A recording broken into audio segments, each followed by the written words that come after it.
kembali berkumpul untuk beribadah kepada Tuhan. Kiranya Tuhan berkenan kepada diri kita masing-masing agar ibadah ini dapat menjadi kesenangan bagi Tuhan. Kemudian bagi kita ada sukacita keterharuan dari Tuhan. Judul kami pada pagi ini adalah nyanyian Rukunan Guru Baru. Ayatnya adalah pasal 26 ayat 1 dan pasal 27 ayat 2. Oke, kita baca pasal 26 ayat 1 dulu. Oke, 1, 2, 3. Pada waktu itu nyanyian ini akan dinyanyikan di tanah Yehuda untuk keselamatan kita. Tuhan telah memasang tembok dan benteng. Oke, pasal 27 ayat 2. Pada waktu itu 1, 2, 3. Pada waktu itu akan dikatakan, bernyanyilah tentang kemenangan guru yang elok. Oke, kita sekolah doa. Terima kasih Tuhan, karena pada hari Sabat yang indah ini kami kembali berkumpul di hadirat Tuhan untuk beribadah kepada Tuhan. Biarlah Tuhan berkenan kepada diri kami, walau bagaimanapun keadaan yang kami hadapi, seburuk apapun, biarlah Tuhan berikan sukacita dan sejahtera, kerinduan rohani di dalam hati kami masing-masing, supaya segala masalah-masalah keadaan buruk dapat kami tinggalkan. Kemudian kami dapat berfokus kepada Tuhan pada ibadah ini. Biarlah Tuhan sendiri berbicara di hati kami masing-masing, supaya kami dapat mendengar firman Tuhan, kami mentaati firman Tuhan, supaya kami dapat mencari kehidupan yang menyenangkan hati Tuhan. Terima kasih Tuhan, kami berdoa di dalam nama Yesus Kristus. Amin. Biasanya jika keadaan susah, dari mulut tidak akan keluar suatu nyanyian. Justru yang keluar adalah keluh kesah, dengkian, kemarahan, dan lain-lain. Tapi apabila walaupun keadaannya tetap tidak baik, namun jika turun kasih karunia Tuhan dari atas di hati kita, dalam keadaan susah pun, secara alami, secara ajaib, dari mulut kita akan keluar nyanyian dan puji-pujian. Kalau kita dapat memuji, menyanyikan kasih karunia Tuhan dalam keadaan yang susah dan buruk, sebenarnya itulah berkat Tuhan yang besar, yang luar biasa bagi kita. Sebelum melanjutkan, kami mau menceritakan tentang otak kita, karena semua anggota tubuh kita itu diperintahkan oleh otak. Kemudian otak yang kita miliki ini begitu pintar, walaupun zaman sekarang memakai teknologi yang begitu canggih dan maju. Komputer yang secanggih apapun tidak bisa dibandingkan dengan otak kita. Karena melalui otak kita bisa berbicara, kita berpikir, kita berjalan, kita merasakan sesuatu. Ini semuanya akibat dari otak yang pintar yang diberikan oleh Tuhan. Namun ternyata ketika orang-orang meneliti terhadap keunggulan otak kita ini memiliki kesalahan atau kelemahan fatal. Yang pertama, otak kita katanya tidak bisa membedakan sebenarnya. Jadi sebenarnya itu seperti aku, kamu, dia. Tapi otak kita, dia tidak bisa membedakan sebenarnya sebagai siapa. Jadi misalnya ketika kita menjelekin seseorang, sebenarnya kita jelekin seseorang sehingga dia yang kita jelekin, dia yang merasa hatinya, perasaannya tidak enak. Tapi ketika kita menjelekkan orang lain, yang menjadi perasaan kita, perasaan yang menjadi buruk itu adalah diri kita sendiri. Karena ketika kita mengucapkan kata-kata yang jelek, otak kita tidak bisa membedakan ini diarahkan kepada si Anu atau kepada diri saya sendiri. Otak kita anggap ini untuk diri saya sendiri. Sehingga ketika kita menjelekin atau mengucapkan kata-kata buruk, kita sendiri duluan itu menderita mati. Tapi sebaliknya, ketika kita memuji orang lain, sebenarnya kita memuji dia, bukan memuji diri saya. Tapi otak kita dia keliru, seolah-olah itu memuji diri sendiri, sehingga kita yang menjadi baik, rasanya kita menjadi baik. Yang kedua, otak kita ini tidak bisa membedakan masanya, apakah ini sudah terjadi atau sedang terjadi, yang akan terjadi. Jadi kalau kita mengingat masa lalu yang paling sedih, sakit hati, jadi sebenarnya itu sudah pernah terjadi 10 tahun atau 20 tahun yang lalu. Tapi seketika kita memikirkan itu, perasaan kita kayak seperti dulu. Kita begitu hati kita sakit, pedih. Tapi andai kata sebenarnya, bila mana kita membayangkan masa-masa yang paling senang dan bahagia, yang otak kita anggap itu terjadi saat sekarang, sehingga kita bisa merasakan segala kebahagiaan sukacita itu. Karena itu, kita tidak boleh berpikir yang negatif, tidak boleh berkata-kata yang negatif untuk masa depan kita juga. Ini belum terjadi, tapi ketika kita mengatakan pasti hidup saya nanti menjadi baik, saya akan sukses, saya akan berbahagia, ini sebetulnya belum terjadi apa-apa, tapi otak kita dia tidak tahu, seolah-olah sekarang terjadi, kemudian memberikan suatu kekuatan. Kemudian otak kita yang ketiga, otak yang begitu pintar pun sebenarnya bisa dikontrol, diatur oleh pikiran kita. Jadi pikiran kita mengubah pikiran kita sebenarnya ini paling gampang ya.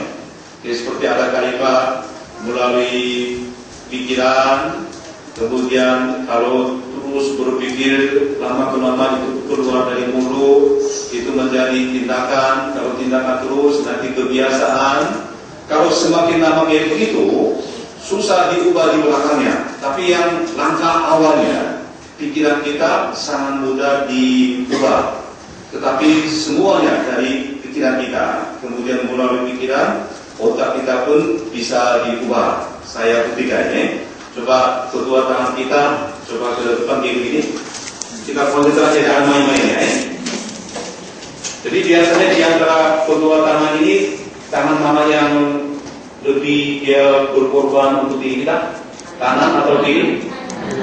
Tergantung ya, yang kita mungkin kiri ya. Tapi anggap saja yang tangan kanan yang paling kasihan, paling menderita banyak, sehingga hari ini kita menghibur untuk tangan kanan kita. Supaya tangan kanan kita mungkin di depan wajah kita 30 cm. Kita kemudian konsentrasi kepada telapak tangan kanan kita.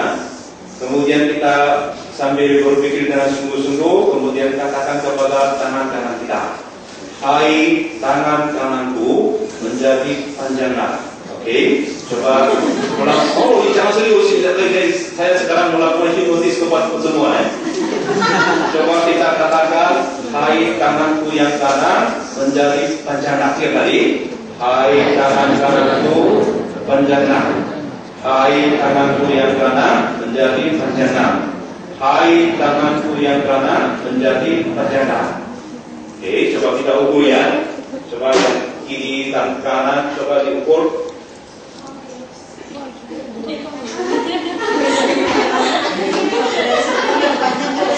Tangan aja. Ini tidak normal ya sekalian. Jadi kita kembalikan yang awalnya. Jadi sekarang, hai tanganku yang kanan menjadi pendeklah. Jangan tawa. Jadi coba kita serius. Kemudian kita 3 kali. Hai tanganku yang kanan menjadi pendeklah. Hai tangan kananku menjadi pendeklah. Hai tanganku menjadi pendeklah. Oke, coba kita ukur. Sama? Kalau ini sudah sama tadi, kapal aja nggak sama, kurang konsentrasi. Tapi coba konsentrasi, lakukan itu, memang begitu, itu pasti terjadi. Jadi bukan hanya yang ini saja, karena memang ini otak kita, kalau kita suruh kepada otak kita dengan sungguh-sungguh, ini semua anggota tubuh kita akan ikuti. Itu kekuatan pikiran kita. Sehingga mulai saat sekarang, jangan berpikir negatif, tapi kita selalu berpikir positif. Pokoknya setiap saat ketika kita berdiri di depan kaca, kita jangan hanya melihat penampilan luar saja, tapi kita katakan kepada diri kita sambil melihat wajah kita, kamu adalah kesayangan Tuhan. Tuhan pasti akan memberkati kamu. Jadi coba itu setiap hari minimal 10 kali dengan sungguh-sungguh. Karena otak kita walaupun keadaannya tidak begitu, tapi kalau kita katakan, otak kita keliru. Seolah-olah itu benar, itu yang terjadi, dia akan mengubah segala sesuatu. Sehingga dari tubuh kita, hormon-hormon seperti endorfin, itu yang keluar banyak. Kemudian kita menjadi sehat, apa yang kita inginkan, itu pun satu persatu terjadi. Itulah yang sekarang diteliti oleh orang-orang ilmu kedokteran yang tanpa mengenal Tuhan. Tapi Alkitab mengatakan, seperti 1 Tesalonika pasal 5 ayat 16-18, firman Tuhan, bersukacitalah senantiasa, tetaplah berdoa, mengucap syukurlah dalam segala hal.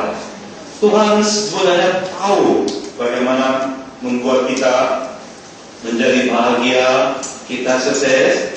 Nah, mungkin kita bisa bersukacita senantiasa, karena kebanyakan ketika ada sesuatu yang membuat kita yang keadaannya sukacita, kita sukacita. Tapi dalam keadaan yang susah, gimana bisa sukacita? Tapi Tuhan menyatakan, Tuhan menyuruh kita bersukacitalah senantiasa. Karena kalau kita berusaha berpikir seperti itu, memang sukacita itu tidak tergantung kepada keadaan di luar kita. Dalam doa juga sama, kemudian mengucap syukur juga bukan hanya keadaan yang sangat baik-baik saja. Tapi dalam segala hal, Tuhan menyuruh kita untuk mengucap syukur. Kalau begitu, otak kita akan bekerja sesuai dengan apa yang kita pikirkan, apa yang kita katakan, sehingga apa yang kita inginkan, itu semuanya akan terjadi. Cuma, pikiran kita juga susah diatur. Tapi bila mana seperti tadi saya katakan, ada kasih karunia Tuhan dari atas. Mungkin firman hari ini adalah embun Tuhan.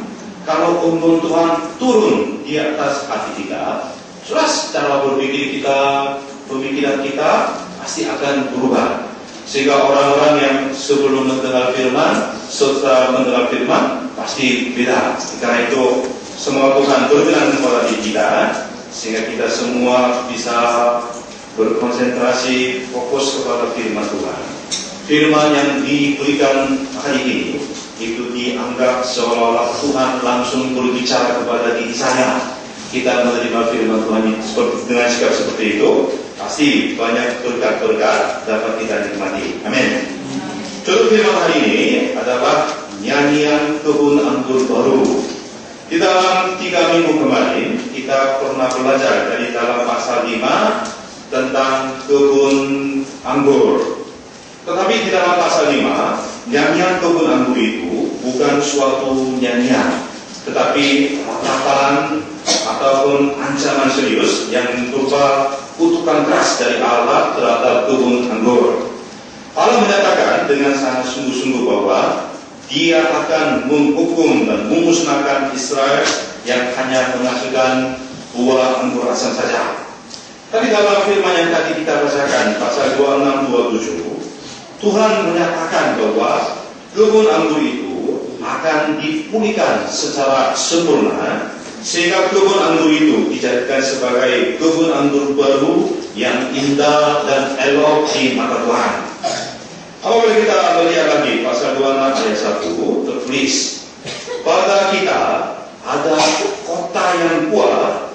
Untuk keselamatan kita, Tuhan telah memasang tembok dan benteng.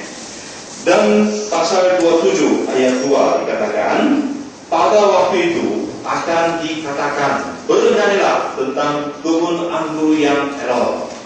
Jadi di dalam pasal 26, kota keselamatan Tuhan yang kuat. Kemudian di dalam pasal 27, kebun anggur Tuhan yang elok, sebenarnya dua hal yang sama. Semuanya melambangkan Israel baru, kota Sion yang telah dipulihkan oleh Tuhan. Allah akan menghukum Israel yang berdosa melalui tangan Babel, kemudian membuat mereka menjadi hidup sebagai tawanan perang di tanah Babel selama 70 tahun lamanya. Tapi apabila latihan Tuhan selesai, membuat mereka kembali kepada bangsa Israel. Jadi Allah bukan membuang mereka untuk selama-lamanya. Walaupun mereka terpaksa dihukum karena dosa mereka, tapi Tuhan tidak membuang mereka untuk selama-lamanya. Seperti sudah dikatakan di dalam pasal 27 ayat 8, Allah menghukum mereka, tapi tidak membinasakan mereka, hanya memukul mereka sampai mereka sadar dan tidak mati. Setelah itu, Allah menjadi penjaga kebun anggur itu. Tuhan selalu menyirami air, menjaga siang dan malam, sehingga siapapun tidak dapat melukainya. Negara yang selama ini yang kuat, yang selalu mengganggu bangsa Israel, yang bagaikan rumput dan semak tuli, semuanya akan dihukum, dibakar oleh Tuhan. Akhirnya, keadaan bangsa Israel itu menjadi sebuah pohon anggur, sebuah pohon yang berakar dalam, bertunas, berkembang, menghasilkan buah-buah sampai memenuhi seluruh muka bumi. Inilah inti dari nyanyian kebun anggur baru yang hendak kita pelajari pada kali ini. Oleh karena itu, suasana pasal 26-27 ini sangat berbeda dengan suasana pasal 5 yang pernah kita pelajari.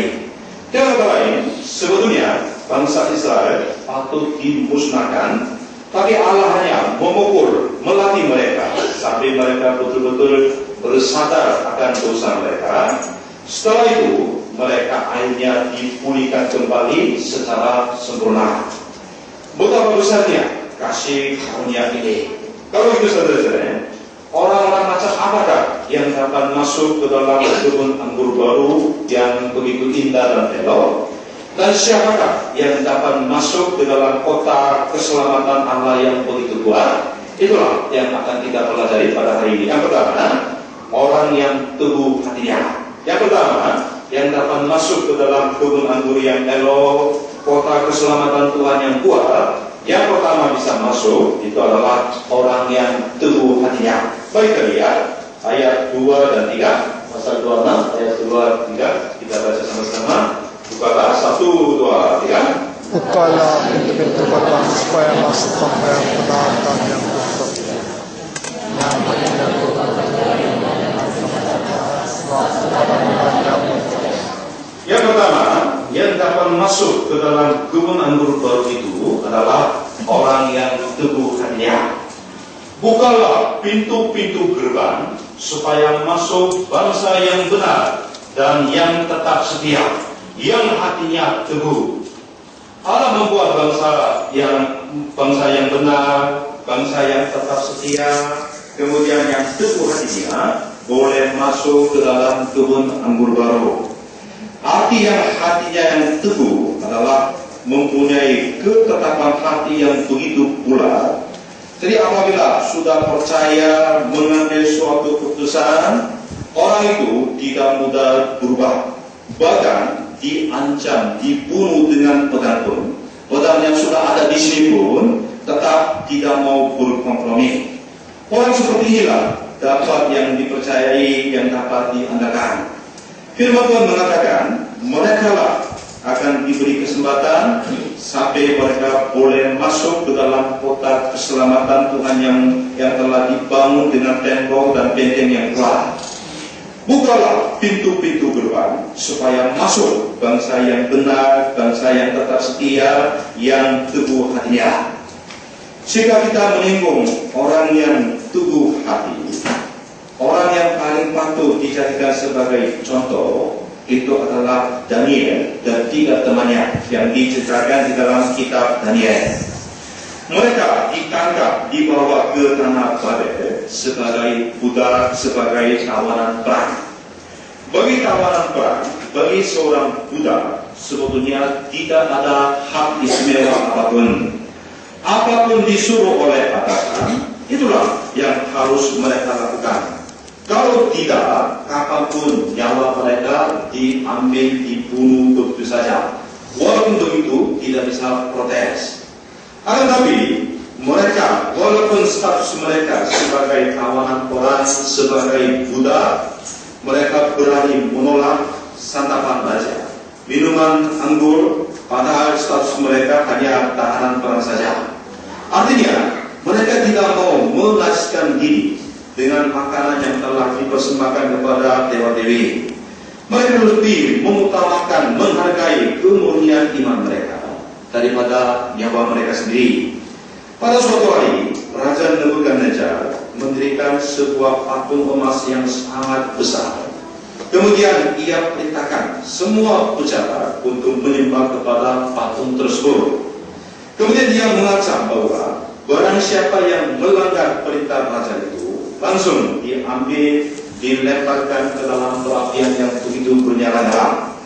Pada saat itu, apa jawab tiga teman Daniel itu? Daniel pasal 3 ayat 17 dan 18 berbunyi sebagai berikut. Jika Allah kami yang kami puja sanggup melepaskan kami, maka ia akan melepaskan kami dari perapian yang menyala-nyala itu dan dari dalam tanganmu ya Raja. Tapi seandainya tidak, hendaklah Tuhanku mengetahui ya Raja, bahwa kami tidak akan memuja dewa Tuhanku dan tidak akan menyembah patung emas yang Tuhanku dirikan itu. Wah, betapa hebatnya iman mereka, betapa dalamnya akar iman kepercayaan mereka, bukan? Akar iman mereka lebih kuat daripada perapian yang sedang bernyala-nyala. Maka akar iman mereka itu begitu dalam sekali, sampai di atas batu iman kebangkitan sudah masuk, sehingga walaupun mati tidak apa-apa. Mereka percaya Tuhan akan menyelamatkan. Tapi andai kata Tuhan tidak menyelamatkan pun, itu tidak apa-apa. Mereka tetap tidak mau menjalankan perintah raja, karena walaupun mati pasti nanti akan dihidupkan kembali. Itulah akar iman yang mereka miliki. Allah sungguh berkenan, Allah memberkati iman mereka ini, sampai sehelai lampu pun tidak ada yang kena di tengah-tengah perapian yang begitu keras. Tuhan memberikan kepintaran dan kebijakan 10 kali lipat daripada semua orang-orang yang pintar di tanah Babel. Allah sungguh berkenan kepada orang yang benar, orang yang tetap setia, orang yang hatinya teguh, sampai mereka dapat masuk ke dalam kota keselamatan Tuhan yang kuat. Mereka dijadikan sebagai pemain utama di dalam kebun anggur baru yang elok di mata Tuhan. Semoga kita semua dijadikan sebagai orang yang teguh hati, kemudian semua berkat dapat kita nikmati. Amin. Saat ini kita harus mengecek sejauh manakah dalamnya, kokohnya, agar akar iman yang kita miliki itu. Banyak orang kelihatan memiliki akar iman yang sangat kuat dan dalam. Itu pada saat-saat yang baik, ketika semua perkara berjalan dengan lancar-lancar. Tapi apakah seseorang memiliki akar iman yang kuat, itu baru bisa diketahui bukan saat-saat yang baik, tapi saat-saat keadaannya yang tidak baik, semua perkara tidak berjalan dengan lancar. Pada saat itulah baru ketahuan. Saat-saat krisis, ketika didatangkan kesulitan, badai besar, mereka akan mengalami goncangan yang besar kalau tidak memiliki akar iman yang kuat. Setelah digoncangkan dengan godaan dunia, akhirnya tumbang jatuh begitu saja. Kitab Yakobus pasal 1 ayat 8 berbunyi sebagai berikut. Sebab orang yang mendua hati tidak akan tenang dalam hatinya. Mereka yang tidak setia dianggap, ditafsirkan sebagai orang yang mendua hati. Mereka ini disebut sebagai orang yang memiliki dua hati yang tidak menetap, maka tidak ada ketenangan di dalam hati. Kitab Injil Matius, mereka disebut sebagai orang yang mengabdi kepada dua Tuhan. Mereka adalah orang yang tidak mempunyai akar iman yang kuat dan jelas. Mereka bukan orang yang benar, bukan juga orang yang setia, bukan juga orang yang teguh hatinya. Orang seperti ini tidak dapat dipercayai, diandalkan baik oleh Tuhan maupun sama manusia. Mereka ini tidak dapat masuk ke dalam kebun anggur baru. Kitab Kolose pasal 2 ayat 6-7a berbunyi sebagai berikut. Kamu telah menerima Kristus Yesus Tuhan kita.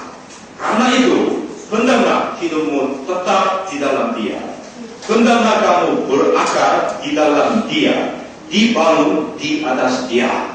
Saudara, kita semua telah dibersihkan melalui darah Yesus Kristus. Kemudian kita telah percaya kepada Yesus Kristus sebagai Tuhan kita, sampai kita sudah mendapat kasih keselamatan dan hidup baru. Amin. Kalau amin, kita sekarang jangan hanya mengatakan amin atau kita percaya akan hal itu, tapi mari mengakar pada Yesus Kristus ini secara dalam, secara kuat. Kini kita telah menjadi pengantin baru, kemudian Yesus menjadi mempelai kita.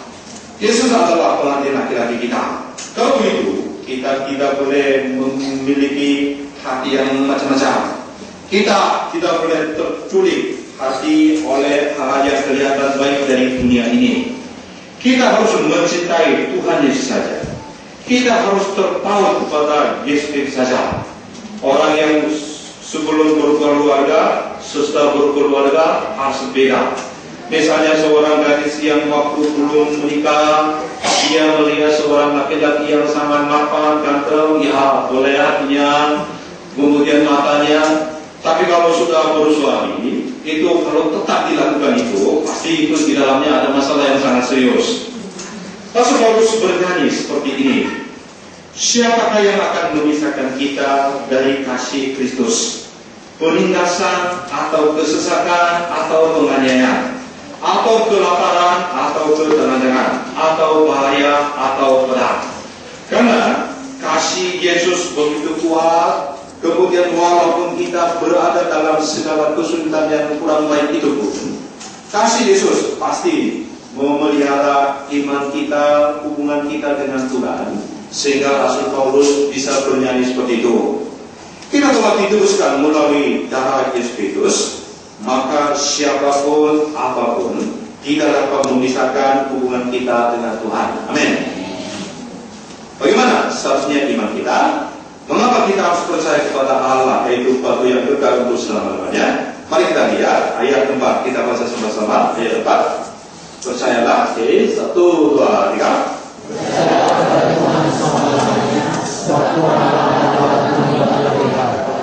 Percayalah kepada Tuhan selama-lamanya, sebab Tuhan Allah adalah gunung batu yang kekal. Di dunia ini tidak ada yang kekal. Segala sesuatu yang ada di dunia semuanya akan berubah terus.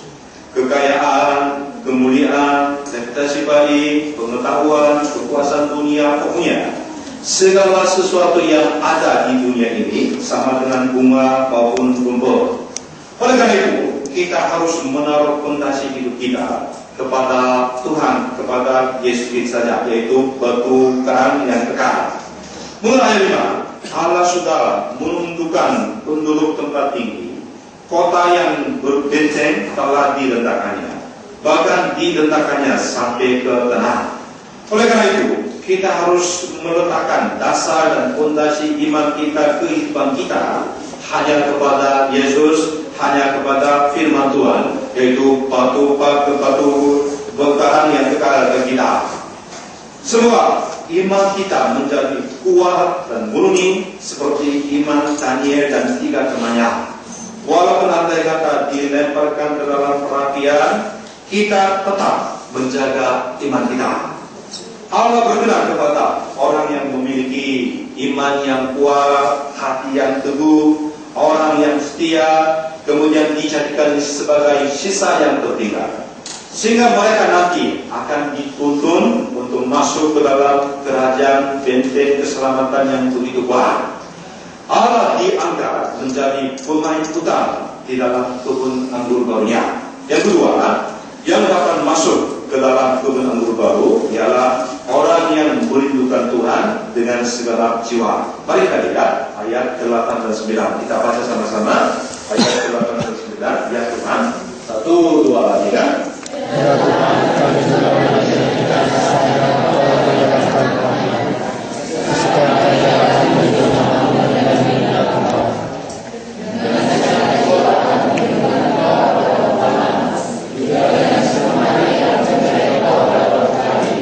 Sebab Kau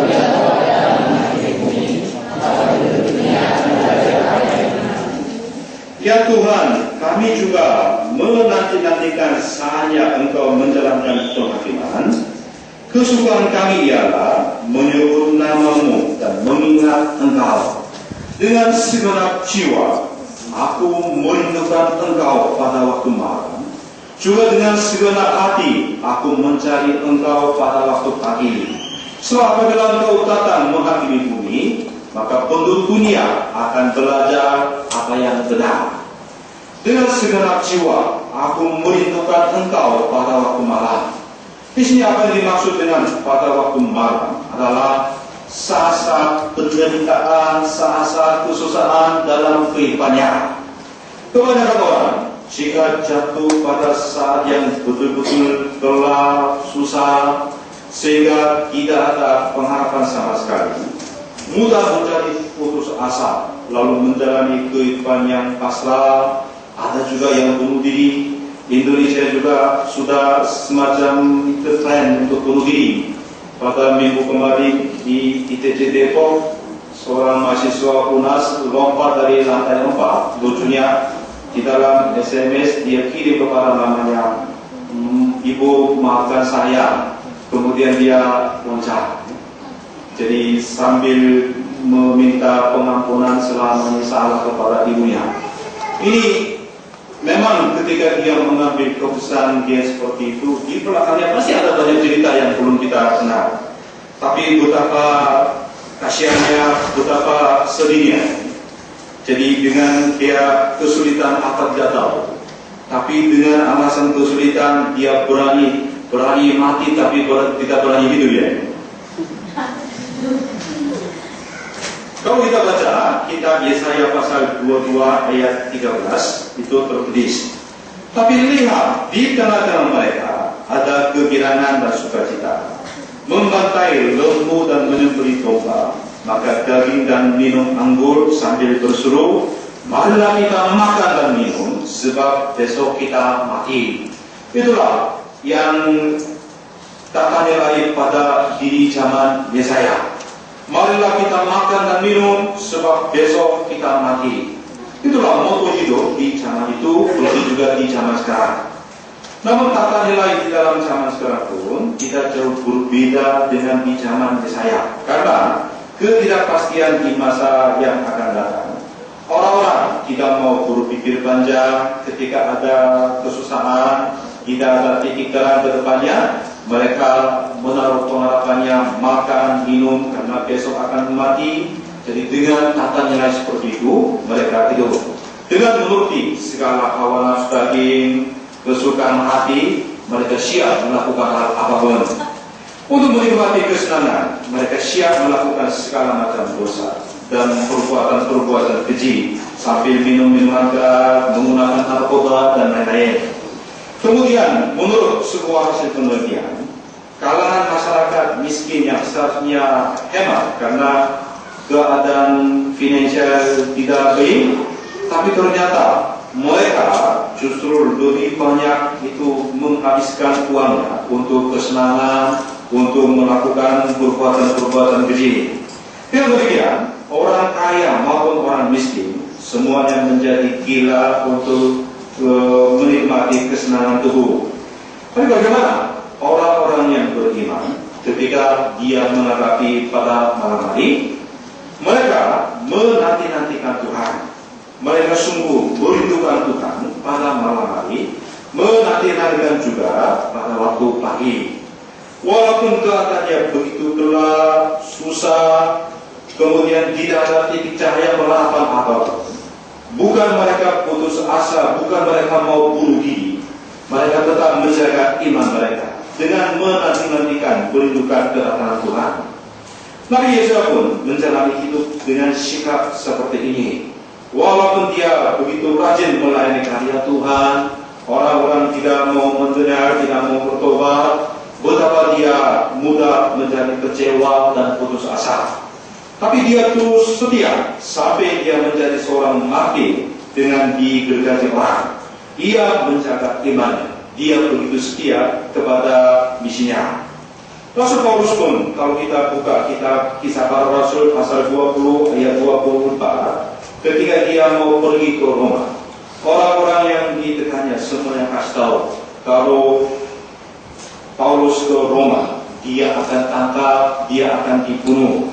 Tapi pada waktu itu Rasul Paulus mengatakan, tetapi aku tidak menghiraukan nyawaku sedikitpun, asal saja aku dapat mencapai garis akhir dan menyelesaikan pelayanan yang ditugaskan oleh Tuhan Yesus kepadaku untuk memberi kesaksian tentang Injil kasih karunia Allah.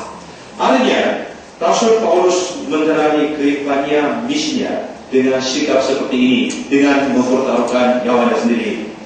Ketika kita pun hidup dengan sikap hati seperti Yesaya, seperti Rasul Paulus, pasti di dalam diri kita pun ditetangi kerajaan Allah. Pertama, mari kita lihat ayat 12a. Ya Tuhan, Engkau akan menyediakan damai sejahtera bagi kami.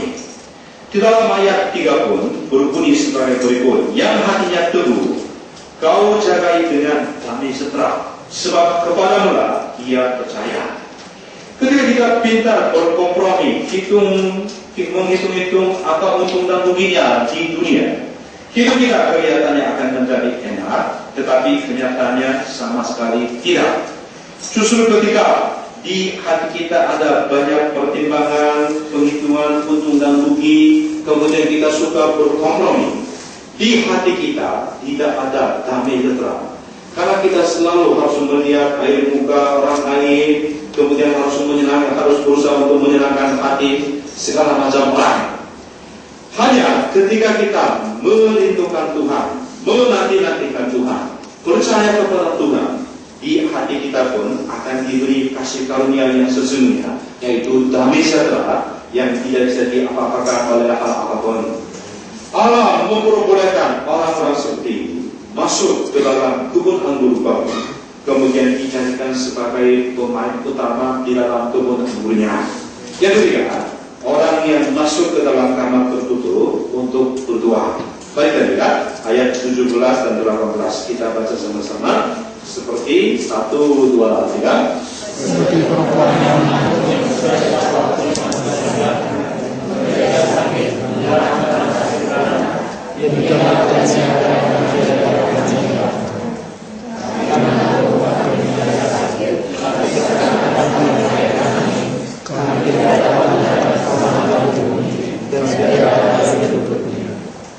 firman ini merupakan nyanyian yang menyatakan rasa ketidakberdayaan dari orang-orang Israel.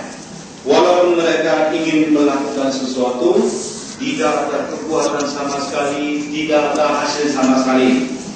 Sama seperti seorang ibu yang sudah hamil tua, sudah dekat untuk hari kelahirannya, lalu menggunakan segala kekuatannya, namun tidak dapat melahirkannya. Bangsa Israel pun mau melakukan sesuatu dengan kekuatan mereka di saat-saat yang susah, namun mereka tidak dapat melakukan hal apapun. Mereka tidak dapat menyelamatkan diri sendiri, tidak bisa menolong orang lain. Sebenarnya, bagi kita pun seringkali mengalami saat-saat seperti ini. Kadang kita merasakan segala keterbatasan kita sebagai seorang manusia biasa, walaupun menyebut diri sebagai seorang misionari, sebagai seorang hamba Tuhan, sebagai seorang gembala, mau tidak mau kita harus menyadari segala keterbatasan kita, ketidakmampuan kita. Kemudian kita alami segala keputusasaan. Walaupun kita berjuang secara mati-matian dengan menggunakan segala kekuatan kita, namun ada masalah-masalah yang tetap tidak dapat dipecahkan. Walaupun kita berjuang keras untuk menolong satu domba, seringkali hal itu tidak mudah, bahkan tidak ada hasilnya. Pada saat itu kita menjadi kecewa, keadaan kita menjadi seperti orang yang sudah mati. Apa yang kita lakukan adalah hanya terbaring di dalam kamar kayak seperti sebuah mayat, lalu hanya mengeluh saja. Namun saudara-saudara, mari kita perhatikan ayat 19. Mari kita baca sama-sama ayat 19 dengan suara keras. Ya Tuhan, 1, 2, 3. Ya Tuhan, saksi yang masih akan hidup pula, mayat mereka akan mati pula. Hai orang-orang yang tidak dikutuk di dalam tanah, bangkitlah dan bersuara saya. Sebab sesungguhnya adalah Tuhan dan bumi akan balikkan aku kembali. Ya Tuhan, orang-orang-Mu yang mati akan hidup pula. Mayat-mayat mereka akan bangkit pula. Hai orang-orang yang sudah dikubur di dalam tanah, bangkitlah dan bersorak-sorai. Sebab embun Tuhan ialah embun terang, dan bumi akan melahirkan arwah kembali. Di sini yang perlu garis bawahi, sebab embun Tuhan ialah embun terang, dan bumi akan melahirkan arwah kembali. Walaupun keadaan mereka seperti keadaan mati, tetapi bila mana embun Tuhan turun di atas mereka, mereka semua akan hidup kembali. Di sini apa yang dimaksud dengan embun Tuhan? Itu adalah belas kasihan Tuhan, kasih karunia Tuhan. Ketika bangsa Israel menjalani hidup di tanah Babel dalam masa pembuangan selama 70 tahun lamanya, keadaan mereka betul-betul sama seperti orang mati. Keadaan mereka tidak berbeda dengan sebuah mayat. Keadaan mereka hanya debu tanah saja. Tapi ketika kasih karunia Tuhan, belas kasihan Tuhan menyentuh kehidupan mereka, mereka berubah, mereka dapat hidup kembali. Orang-orang yang terbaring di atas debu tanah terbangun dari ketiduran, dari kematiannya, lalu menyanyikan nyanyian puji-pujian. Inilah karya penciptaan, karya kebangkitan baru yang akan dilakukan oleh Tuhan melalui karya Roh Kudus. Di dalam kemampuan manusia selalu ada keterbatasan. Kita tidak boleh sombong di dalam jasa yang sebagus apapun. Kita harus tahu diri, siapa diri kita, apa keterbatasan kita. Walaupun berjuang, berupaya keras, yang keluar hanya angin saja, guys. Seperti tadi perumpamaan seorang ibu hamil tua mau melahirkan anak, yang keluar sebenarnya anak, tapi yang keluar hanya angin doang. Tapi apabila Allah menurunkan embun Tuhan dari atas kepada diri kita, akan terjadi karya hidup baru, karya kebangkitan secara begitu kuat. Dengan demikian, tulang-tulang mati kering tadi semuanya berubah menjadi tentara Allah yang kuat dan besar. Kita lihat terus ayat pasal 1 ayat 17, di situ dikatakan, setiap pemberian yang baik, setiap anugerah yang sempurna datangnya dari atas, diturunkan dari Bapa surga terang. Padanya tidak ada perubahan atau bayang karena pertukaran. Bagi kita sebetulnya tidak ada sesuatu yang baik. Bagi kita tidak ada kemampuan yang spesial. Pengharapan tidak ada bagi kita. Semuanya ada pada Allah. Jangan berharap kepada istrimu, jangan berharap kepada suamimu, jangan berharap kepada anak-anakmu. Pengharapan hanya ada pada Allah saja. Kemampuan pun hanya pada Allah Tuhan saja. Segala berkat, pemberian yang baik yang sempurna, semuanya datang dari atas, dari Allah saja. Pada saat itulah orang-orang yang tadinya mati dapat dihidupkan.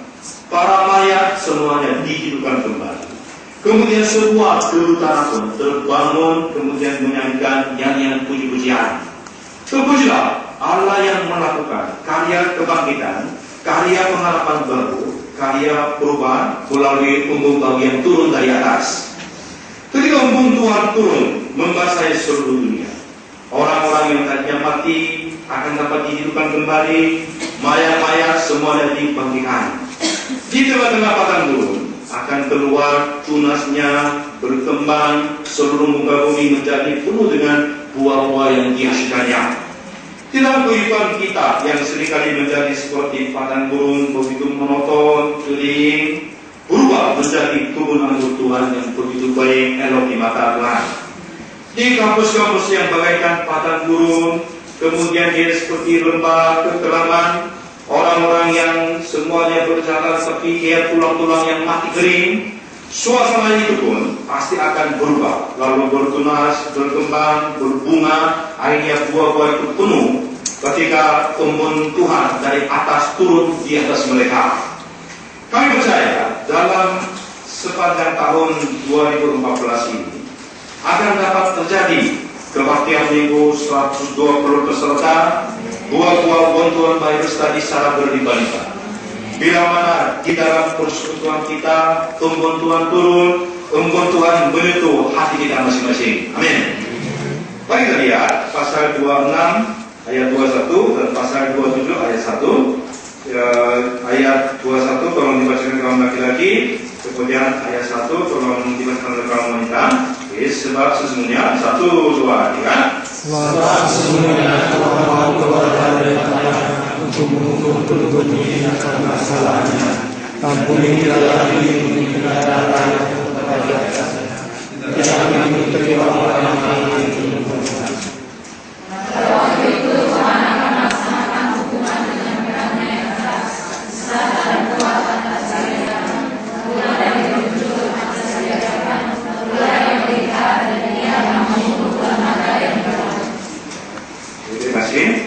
Pada hari itu Allah menyatakan Dia akan menghukum orang-orang jahat secara keras dengan menggunakan pedangnya yang kuat dan tajam. Lebih-lebih Leviathan, yaitu ular yang meliuk dan melingkar-lingkar itu akan dibunuh.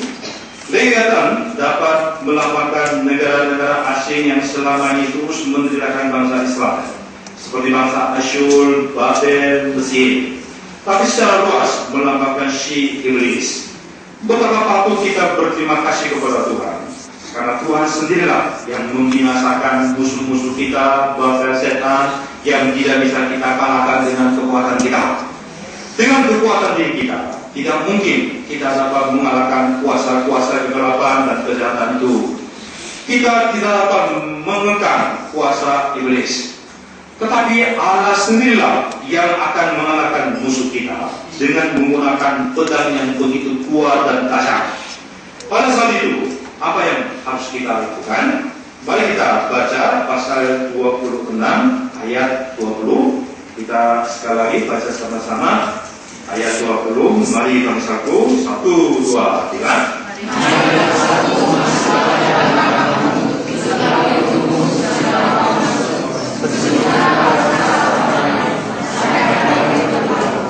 Mari bangsaku, masuklah ke dalam kamarmu, tutuplah pintumu sesudah engkau masuk. Di sini apa yang dimaksud dengan kamarmu dan tutup pintu itu melambangkan ruang doa pribadi, yaitu tempat pertemuan dengan Tuhan secara pribadi. Ketika Allah sedang menghukum kuasa kejahatan, kita pun masuk ke dalam ruang doa pribadi kita. Kita harus berdoa kepada Tuhan. Pada saat itu, Allah akan memberikan kemenangan yang besar kepada umatnya. Orang-orang yang menganggap doa sebagai sesuatu yang boleh dilakukan, tidak dilakukan mengapa, dianggap sebagai suatu opsi. Ketika kita melakukan sesuatu yang kelihatan penting, dianggap kita sedang bekerja. Tapi apabila kita berdoa, dianggap kita hanya buang-buang waktu saja. Tapi sebenarnya pikiran seperti ini keliru sekali. Tidak ada senjata yang lebih kuat daripada doa. Seperti tadi, coba pikirkan kehidupan Daniel dan 3 temannya. Apabila menyembah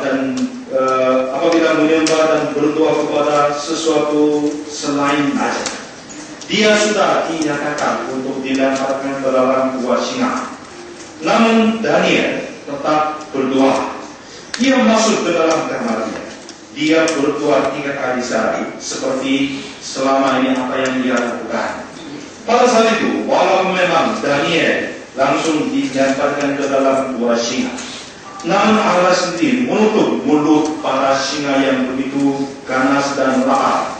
Setelah itu, Daniel menjabat sebagai Perdana Menteri selama 3 kerajaan secara berturut-turut. Mulai dari Nebukadnezar di kerajaan Babel, Raja Darius di Media, di Raja Koreshi di Persia. Walaupun kerajaannya terus berganti-ganti, tapi Daniel tetap menjabat dan jabatan yang sangat tinggi. Doa adalah kekuatan yang dapat menghancurkan segala pertahanan musuh kita. Tadi yang di Korea ada seorang pendeta yang legendaris yang bernama Son Yangon. Karena dalam misi kami seringkali mengambil contoh dari dia, karena ketika kedua anaknya dibunuh oleh komunis pada saat terjadi perang saudara di Korea, yang orang yang membunuh kedua anaknya diampuni, kemudian dia diangkat sebagai anak angkat. Jadi yang pernah sering itu membawa cerita tentang pendeta Son Yangon, dia di dalam bukunya dia pernah berkata tentang doa sebagai berikut. Di dunia ini hal yang paling penting itu adalah berdoa. Tetapi hal yang paling sulit untuk dilakukan itu juga adalah berdoa. Doa sama dengan perang melawan diri untuk mengalahkan hawa nafsu daging dan keinginan dagingnya. Bahkan dengan dunia, dengan iblis yang menguasai seluruh dunia. Jadi mana ada perkara yang lebih penting daripada berdoa? Mana ada yang lebih susah daripada berdoa? Doa adalah hal yang paling penting yang harus kita lakukan sebagai umatnya. Karya keselamatan, karya kebangkitan, turunnya pembentukan dari atas, itu pasti Tuhan sendiri akan melakukannya. Tapi apa yang harus kita lakukan adalah kita masuk ke dalam kamar yang tertutup, kemudian kita harus berdoa kepada Tuhan. Tuhan Yesus pun pernah berkata di dalam Injil Markus pada 9 ayat 29, ketika murid-murid bertanya mengapa mereka tidak berhasil mengusir roh jahat, pada saat itu Tuhan Yesus menjawab kepada mereka, jenis ini tidak dapat diusir kecuali dengan berdoa. Jadi kita tidak boleh mengabaikan doa seolah-olah doa sebagai perkara kecil. Kita tidak boleh berdoa secara asal-asalan atau formalitas. Ketika kita berdoa dengan mempertaruhkan nyawa kita, kita harus berdoa dengan sikap hati seperti itu. Setelah berdoa, ya kita siap mati. Pokoknya dengan mempertaruhkan segala sesuatu, kita harus berdoa. Baru ini kami merasa sangat bersyukur kepada Tuhan, karena di dalam persekutuan kita, Tuhan menganugerahkan begitu banyak hamba-hamba yang berdoa, mulai dari para misionaris, gembala, saudara-saudari yang begitu rajin bersemangat untuk berdoa. Semua Tuhan berkenan kepada doa kita, lalu menurunkan roh api, roh doa yang semakin sungguh-sungguh semakin bernyala kepada kita semua. Ada banyak jiwa-jiwa kampus domba-domba Tuhan yang sedang mengalami kematiannya karena ketimpangan rohani, ketidaktahuan rohani mereka. Bagaimana mereka yang sedang mati dapat dihidupkan, dapat diselamatkan? Jelas, dengan kekuatan kita sebagai manusia, kita tidak dapat berbuat apapun terhadap mereka. Karena apabila kita berdoa, Tuhan mendengar doa kita. Dia pasti akan bekerja. Dengan demikian, mereka yang tadinya mati semuanya dapat dibangunkan, dihidupkan kembali.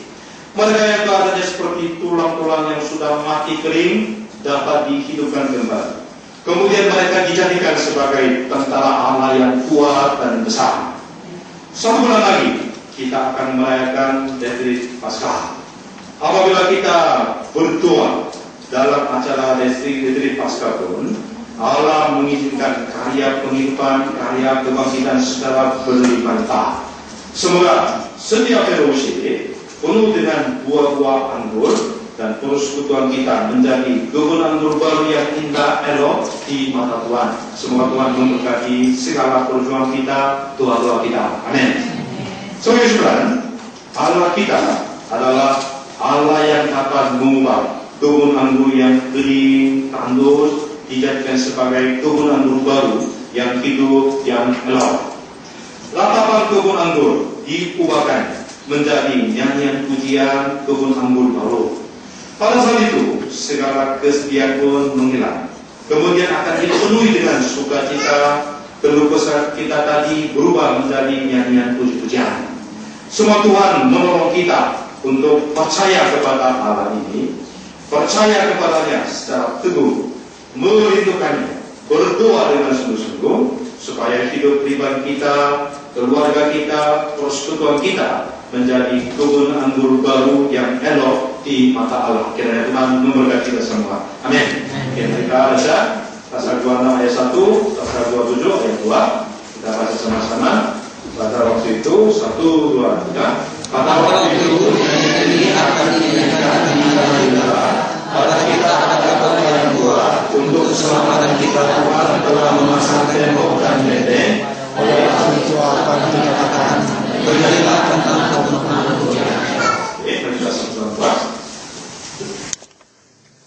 Terima kasih Tuhan, walaupun keadaan kami tidak jauh berbeda seperti bangsa Israel, sehingga kami patut dibuang, dijadikan sebagai kebun anggur lama yang begitu sepi, begitu tandus. Dan kami sungguh berterima kasih karena masalah dosa tidak dapat dilupakan. Tuhan pasti akan melatih, menghukum atas dosa-dosa. Tapi setelah Tuhan menghukum, Tuhan akan memberikan kebun anggur sehingga menjadi kebun anggur baru, kebun anggur yang elok di mata Tuhan.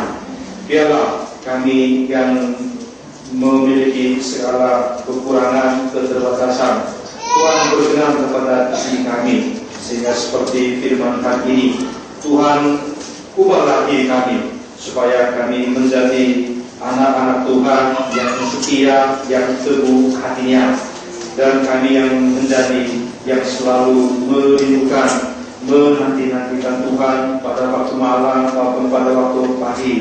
Begitu juga Tuhan, curahkanlah roh doa di dalam hati kami masing-masing, supaya dalam segala keadaan kami tetap berdoa, supaya kami diperbolehkan masuk ke dalam kota Tuhan yang begitu kuat dan kebun anggur baru yang begitu elok di mata Tuhan, supaya kami dapat dipakai sebagai pemain utama di dalam kerajaan Tuhan.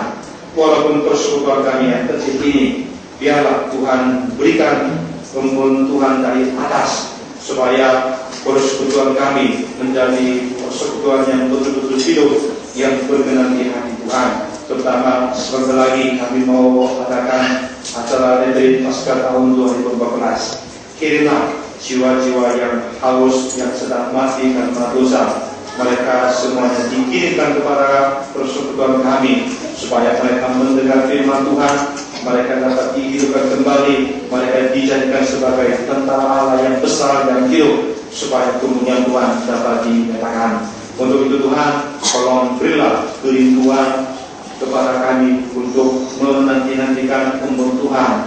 Begitu juga berikan roh Tuhan, supaya kami rajin berdoa dengan mempertahankan segala sesuatu, supaya karya kebangkitan, karya penghidupan itu dapat terjadi baik di dalam hati kami, dalam keluarga kami, dalam persekutuan kami secara berlimpah-limpah. Terima kasih Tuhan, kami berdoa di dalam nama Yesus Kristus.